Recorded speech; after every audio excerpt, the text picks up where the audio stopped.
amakuru. No, I know Muzunga, but it's Marakozi, yeah, I know.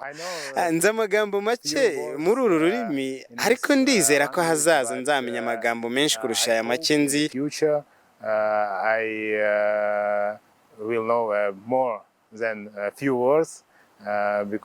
Kubera ko ari ururimi rwa data, ni n'igihugu cyambyaye rega. Kuri njye si igihugu gusa, ahubwo ni mu rugo ha kabiri. Just country. For me, it's a second my motherland. For me, it's very honor to be here now. Kuri njye ni iby'icyubahiro kuba hano ubu, kubera ko numva amakuru yerekeye ubuzima bwanjye, ukuntu mama ari umunya-Ukraine, data akaba avuka mu Rwanda i Kigali. He studied in Kiev in Ukraine.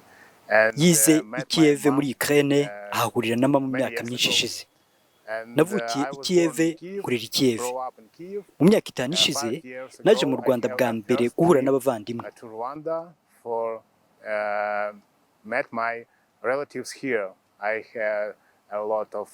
Hano mfite ba data wacu benshi. Ikibabaje, data we yapfuye mu myaka 20 ishize. Gusa mfite abavandimwe benshi hano kandi dufitanye umubano mwiza.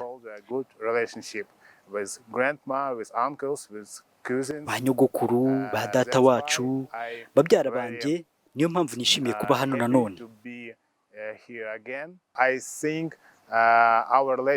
Ntekereza ko umubano hagati yacu uzatera imbere hazaza, ugakura, kuko dufite byinshi twagiranaho umubano,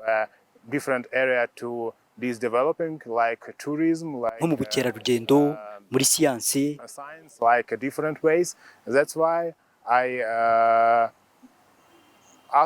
Niyo mpamvu ndimo kubasaba gushyigikira Ukraine muri ibi bihe bigoye.